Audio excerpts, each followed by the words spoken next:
Assalamualaikum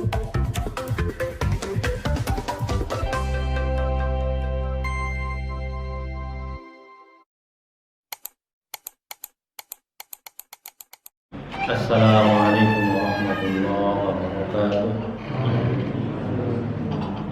Bismillah, alhamdulillah, wassalatu wassalamu ala rasulillah Sayyidina Muhammad ibn Abdillah wa ala alihi wa sahbihi wa wala wa la hawla wa la quwwata illa billah.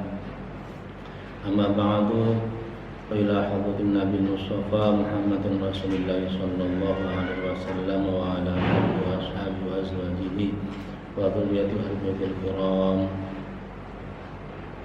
wa ila jami'i muallimin hasan khususan ila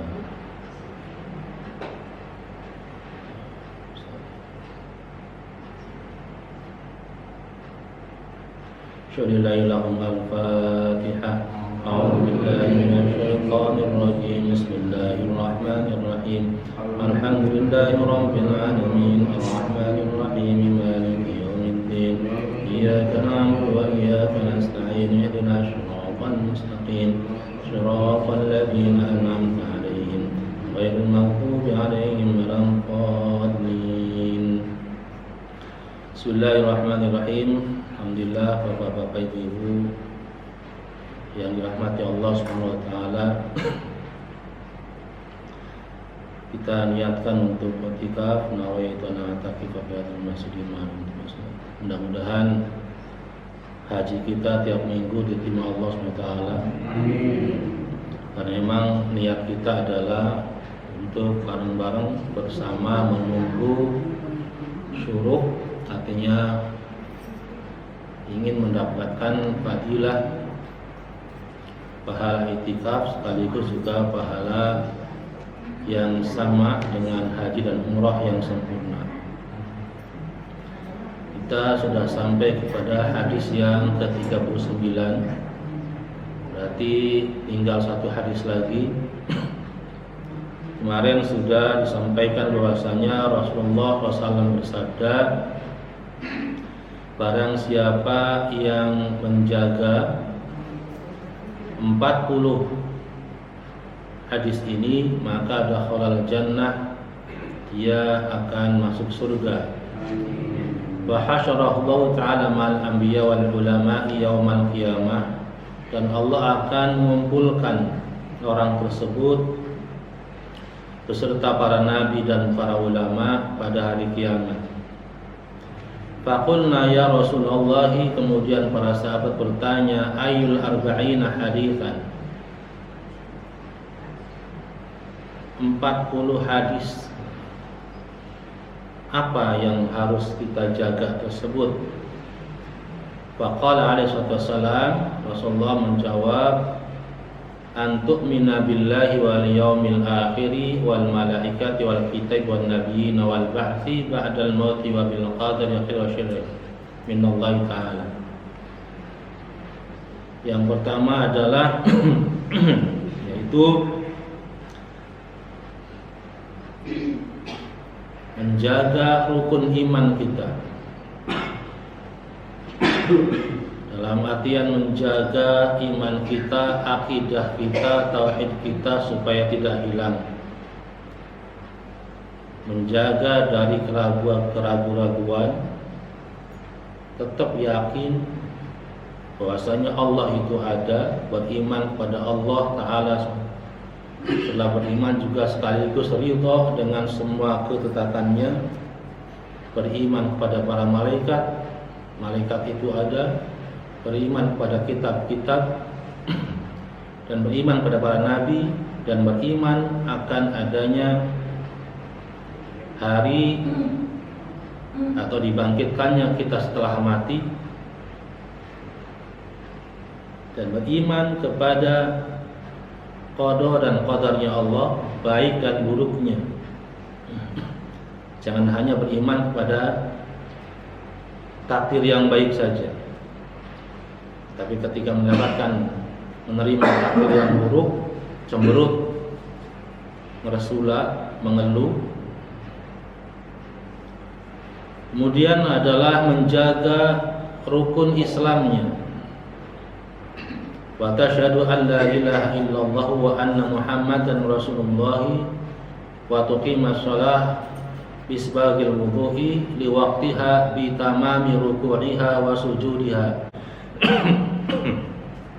Yang kedua adalah menjaga rukun Islam, tetap selalu bersyahadat, kemudian mendirikan sholat dengan wudu yang sempurna, dan sholatnya tepat pada waktunya, dengan sempurna rukuknya dan sujudnya. Artinya namanya tuqima itu mendirikan sholat, berarti melaksanakan sholat rukun dan itunya diperhatikan. Di kitab Safinatun Najah itu dijelaskan. Di antara rukun sholat adalah takbiratul ihram, membaca Allahu Akbar. Di sana dijelaskan lagi yang rukun takbiratul ihram adalah membaca takbiratul ihram Allahu Akbar itu terdengar oleh suara tersebut terdengar oleh kita sendiri. Jadi ketika sholat fardu niatnya sudah dibaca, takbiratul ihramnya harus ada suara yang terdengar sama kita sendiri. Allahu Akbar. Adapun angkat tangan ini sunnah, meletakkannya di atas itu sunnah. Tapi suaranya itu harus wajib. Jadi ketika takbir, rukunnya hilang satu. Kalau rukunnya hilang satu berarti ya sholatnya enggak sah. Jadi tak ucapan Allahu Akbar itu harus terdengar oleh diri kita sendiri. Sempurna ruku dan sujudnya tidak boleh seperti apa? Kalau bahasa losarnya itu manuk sikatan, cengkelat, cengkelit. Karena dalam rukun sholatnya adalah sujud, kemudian tumakninah. Tumakninah itu kalau diartikan tenang, tidak terburu-buru. Kemudian pengertian yang lebih ininya adalah tumakninah itu ketika engkau ruku, semua anggota tubuhnya ikut ruku semua. Jadi kepalanya belum nunduk sudah bangun, berarti nggak ada tumakninahnya. I'tidal tumakninah. Kemudian membayar zakat, menunaikan zakat bihaqiha dengan hak-haknya. Wa tasuma syahr Ramadan, dan berpuasa pada bulan Ramadan. Wa tahujjal baita in istata'ta ilaihi sabila. Wa tusalli 12 rak'atan fi kulli yawmin wa lailatin wa hiya sunnati. Wa 3 rak'atin witran la tatrukuha wa la tusyriku billahi syai'an. Kemudian salat sunnah 12 rakaat, yaitu salat sunnah rawatib setiap sehari dan malam. Wahiyah, dan itu adalah sunnati. Wa 3 raka'atin witran, dan 3 rakaat salat witir. La takrukha, jangan ditinggalkan. Wala tusyrik billahi syai'an, dan jangan menyekutukan Allah dengan apapun. Wala ta'si walidaika, jangan durhaka kepada kedua orang tua. Wala ta'kul malal yatima wala ta'kul riba. Di bab jangan durhaka kepada kedua orang tua. Bagaimana kalau orang tua kita sudah meninggal? Termasuk daripada kedurhakaan kita kepada orang tua adalah dengan tidak mendoakan keduanya ketika sudah meninggal. Bukan hanya kita ketika sedang hidup saja kita bisa durhaka sama orang tua, tidak mau diperintah, tidak nurut sama orang tua,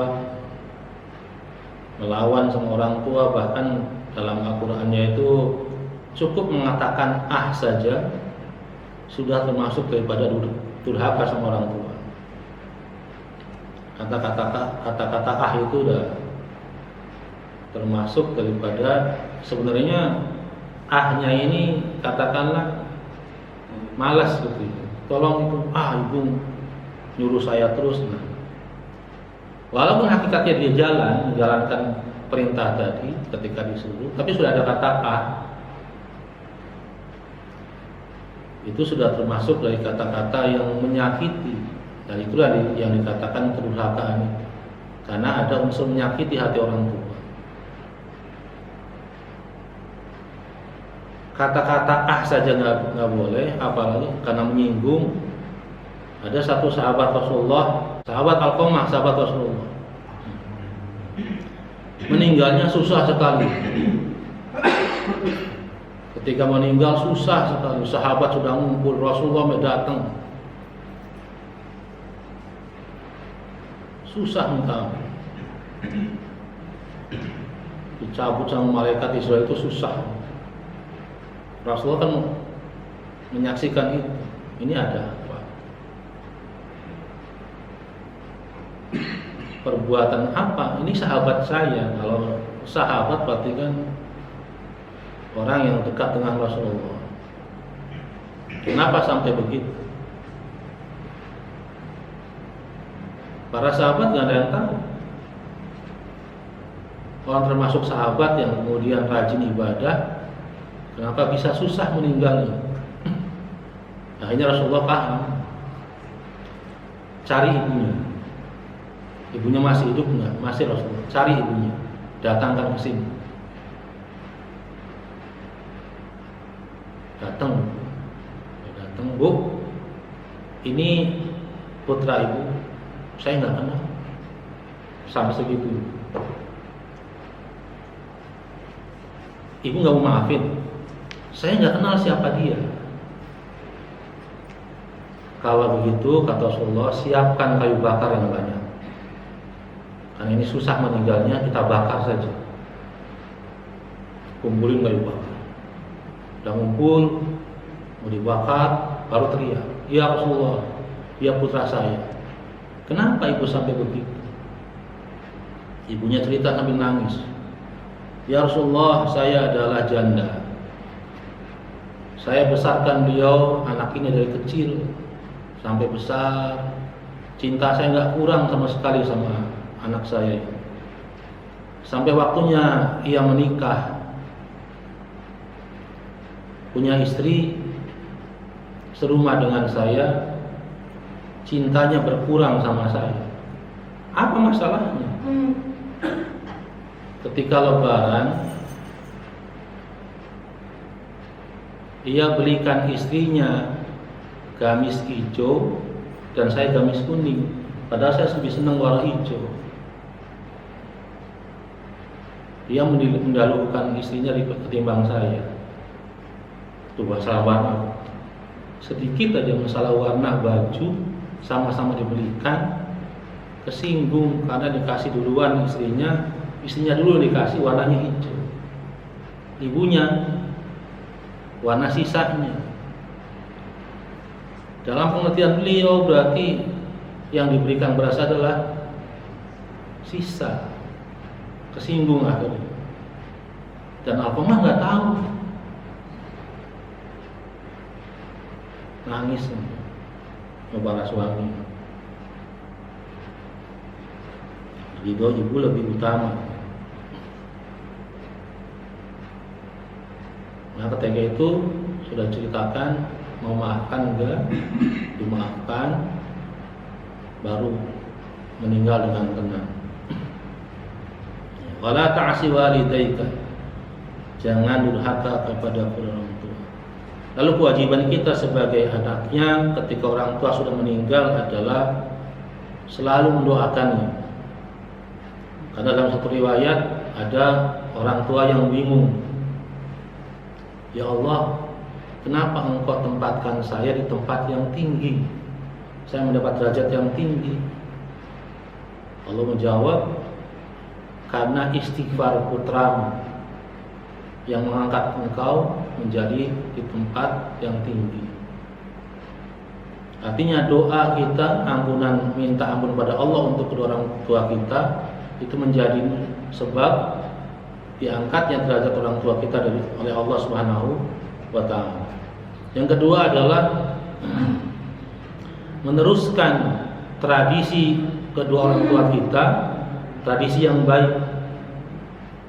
Kalau biasanya orang tua kita ketika mau puasa sering ngasih kalau bahasa losanya regolan, makanan, masakan, kemudian dimasukin ke rantang, dikirim ke tangga-tangga. Kalau itu tradisi orang tua kita, tradisi yang baik, teruskan. Jangan sampai berhenti. Karena pasti ada ketika sudah meninggal, pasti ada orang-orang yang biasa mendapatkan sesuatu dari kedua orang tua kita, pas kedua orang tua kita nggak ada, pasti akan ngomong, tuh biasanya kalau menjelang Ramadan ibu itu atau bapak itu ngirimin makanan ke kita, pas nggak ada. Nah, supaya itu tetap terjaga, kita lanjutkan agar pahalanya terus mengalir. Ketiga adalah kewajiban kita menjalin silaturahmi baik teman-teman orang tua kita, terlebih saudara-saudaranya. Jangan sampai kata orang sudah padam obor, orang tua udah meninggal, anaknya nggak meneruskan. Saudaranya siapa, uahnya siapa, bibinya siapa, budenya siapa, padenya siapa, bulinya siapa, ponakan-ponakannya siapa. Itu menjadi dosa besar buat kita, termasuk daripada durhaka, karena tidak melanjutkan tradisi yang baik yang orang tua kita lakukan, termasuk daripada perbuatan durhaka pada dua orang tua. Cari.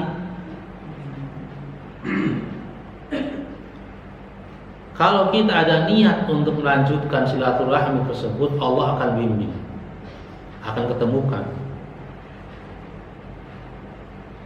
Ini saudaranya terus. Wala ta'kul malal yatima. Jangan memakan harta anak yatim.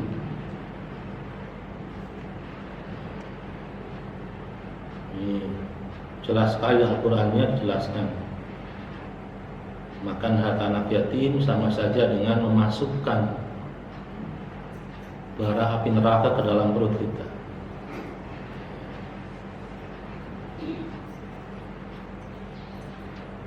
Wala ta'kul riba. Jangan makan riba. Wala tashrabul khamra.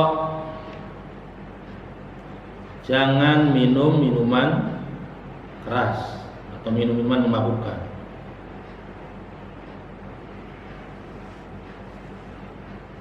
Wala tuhlif billahi kadiban. Wala tashhadu syahadata zur. Jangan melanggar sumpah yang dibuat dengan nama Allah, kadiban karena menutupi kebohongan. Artinya jangan sampai bersumpah tapi bohong, hanya untuk menutupi kebohongan yang dilakukan. Wala tashhadu syahadata zur.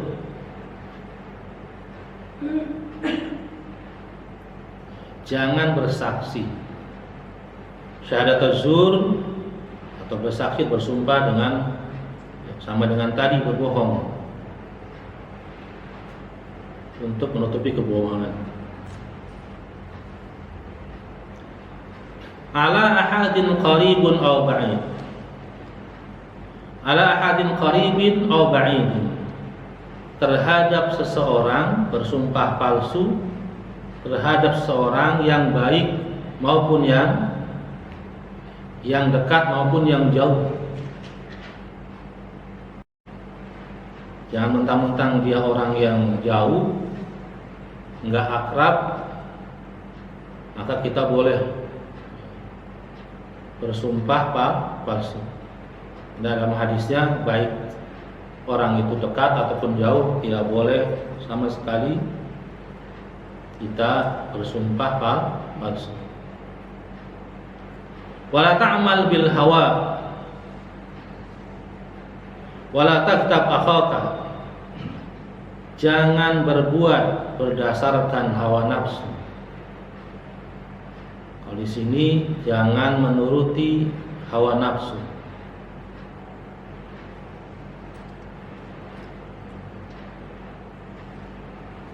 Pengen ini, pengen itu, dituruti terus keinginan hawa nafsu.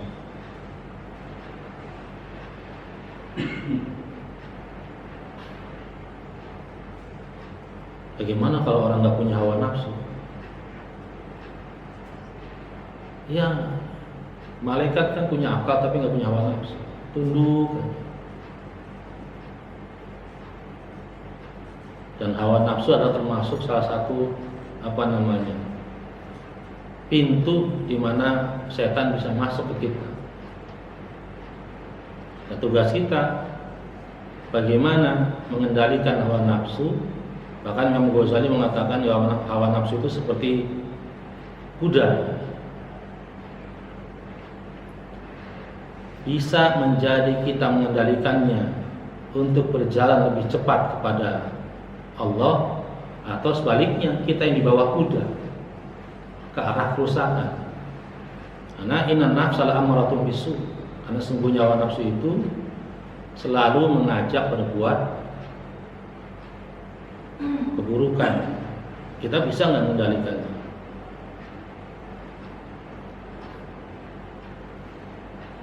Wala tahtab akhaka, jangan ngerasani sedulur-sedulurmu, jangan ghibah.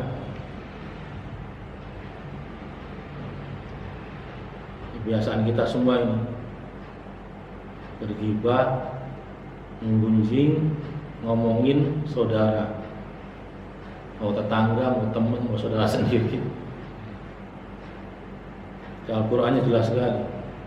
Ayuhibbu ahadukum an ta'kula lahma akhihi maytan fakarihtum. Tegas sekali dalam Al-Qur'annya. Apakah kamu suka memakan bangkai saudara kamu sendiri? Ketika kita ngomongin teman kita atau ngomongin saudara kita,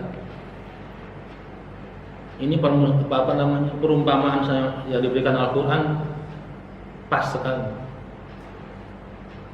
Tentu saja kita merasa jijik, sama saja kita memakan bangkai saudara sendiri.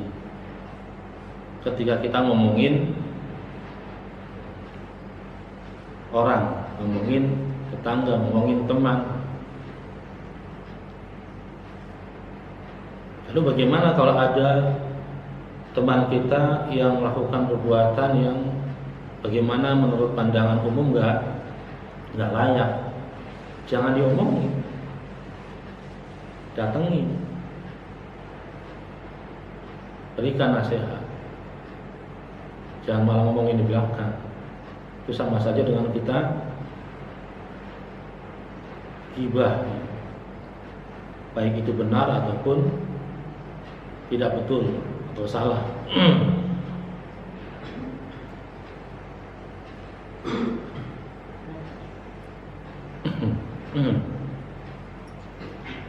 Wala taqau fihi min khalfihi,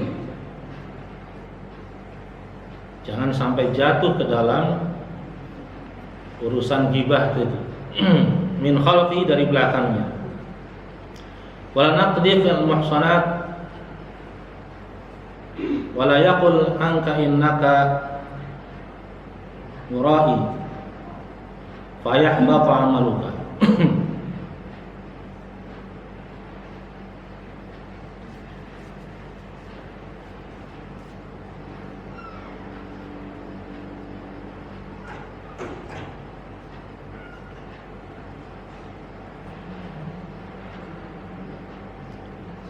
Wala tal'ab wala talhu ma'allahina wala taqrifil muhsanati wala yaqul anka innaka murahi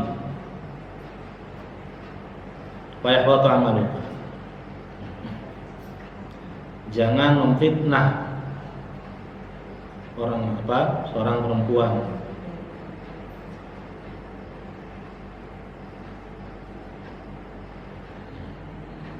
Karena dengan begitu ketika memfitnah fa yahbatu amaluka, maka hilanglah amal-amal kita, melalaikan waktu,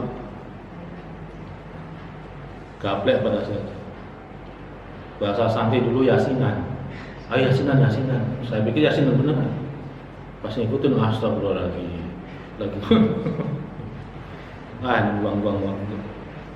Tahuan nama ustadznya, langsung disidang, diambil kartunya, dibotak semua, bersihin masjid seminggu.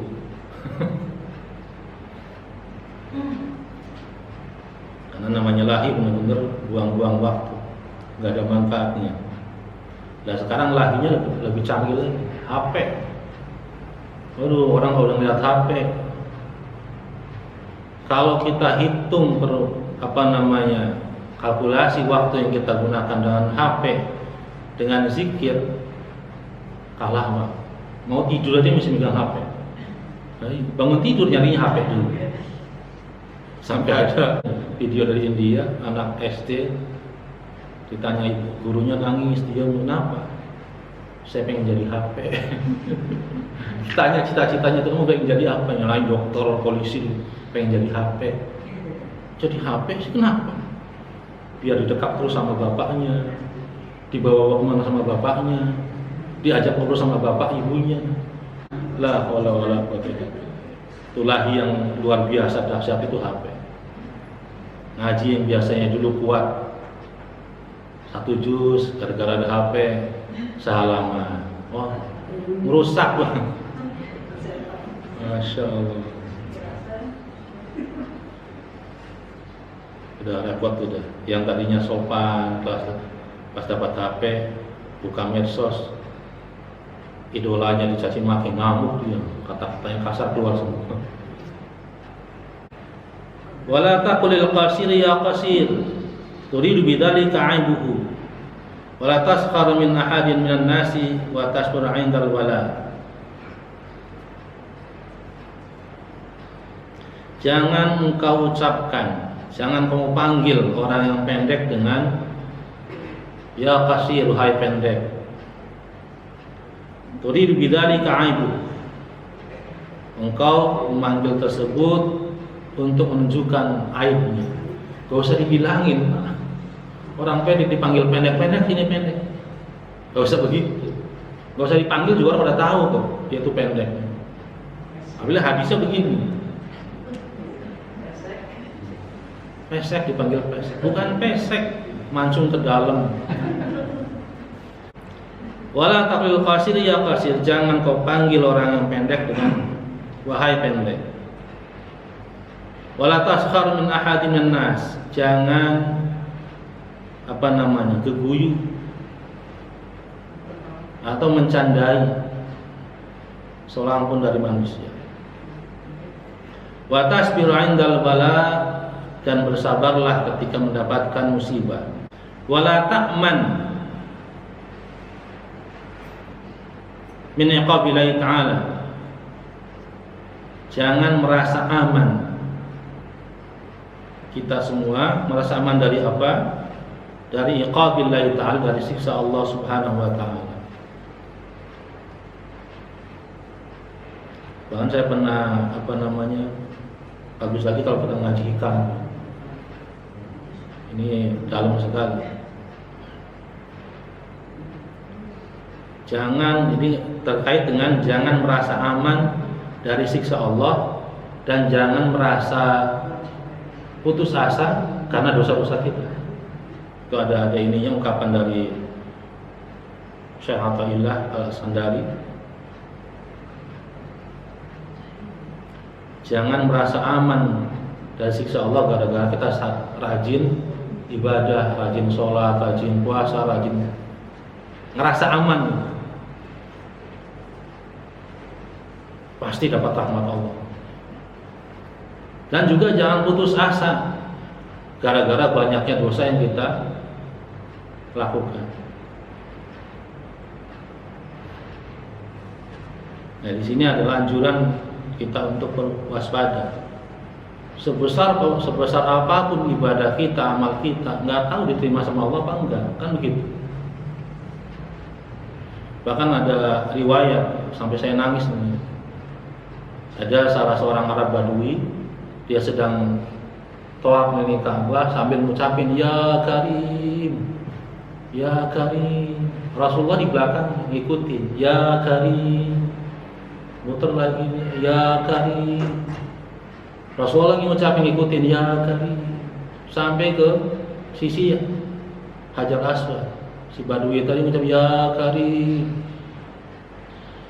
Rasulullah ikut lagi ke belakang, ya Karim. Noleh orang Badui tadi, marah. Kamu, bahasa kitanya, kamu ngeledek saya. Kata orang Baduinya, kamu ngeledek saya. Kalau bukan karena wajahmu yang bersinar, pasti saya pukul kamu, saya adukan ke Rasulullah. Si Badui bilang begitu.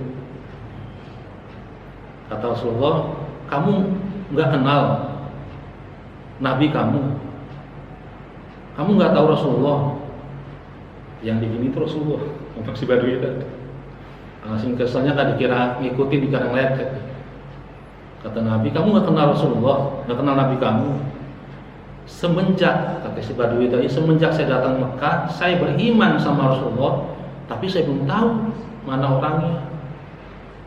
Semenjak saya tawaf kelilingi Ka'bah ini, saya sudah beriman, tapi belum pernah ketemu. Ana nabiyuka ya Arabi.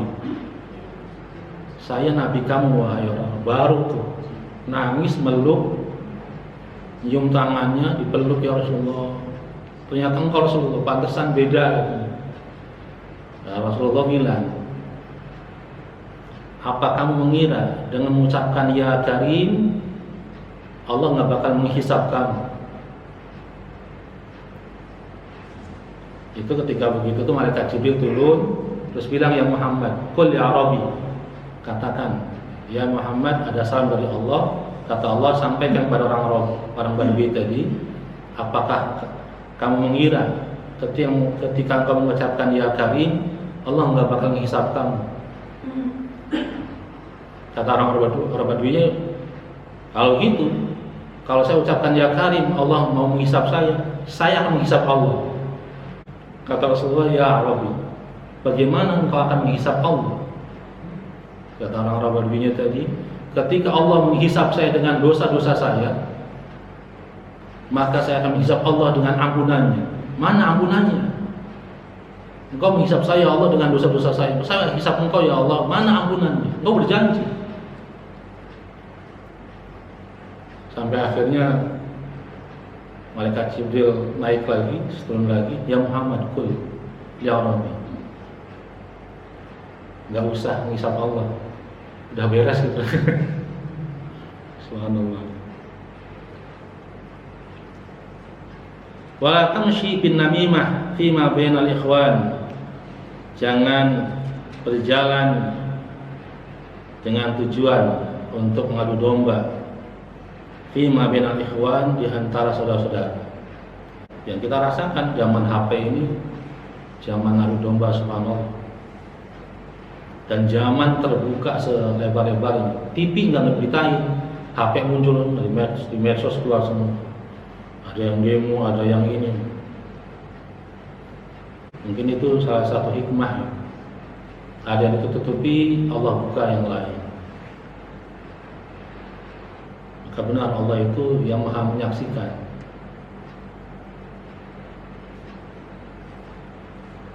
Kita saksikan sendiri. Perpecahan itu ada yang bilang radikal, ada yang ini saling menuduh.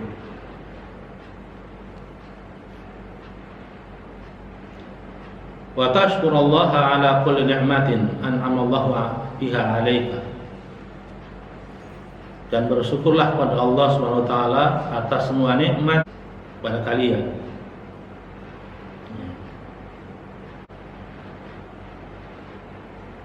Bersyukur terhadap semua nikmat Allah. Dan kita ini biar gak punya apa-apa, kaya sekali sebenarnya. Mata kita harganya berapa kalau dibeli? Ginjal kita, kan ada yang jual beli organ, harganya berapa kalau dibeli? Kalau dijual berapa? Jadi dihitung-hitung miliaran semua. Makanya wa in ta'udu ni'matallahi la tuhsuha. Kalau kita menghitung nikmat Allah, la tuhsuha, tidak bakal bisa dihitung. Gak usah banyak-banyak. Nikmat jari bisa menekuk aja luar biasa nikmat. Bayangin kalau jari kita nggak bisa nekuk cuma begini aja. Itu dari jari aja. Belum dari mata, belum subhanallah.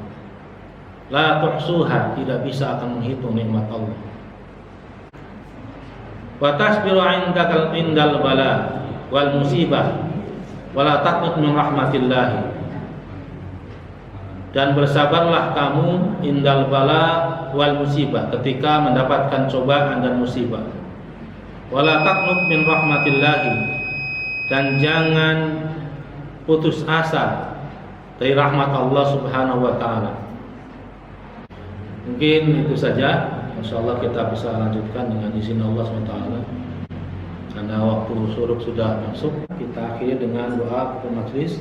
Subhanakallahumma bihamdika asyhadu an la ilaha illa anta astaghfiruka wa atubu ilaik. Subhanakallahumma bihamdika asyhadu an la ilaha illa anta astaghfiruka wa atubu ilaik. Subhanakallahumma bihamdika asyhadu an la ilaha illa anta astaghfiruka wa atubu ilaik. Assalamualaikum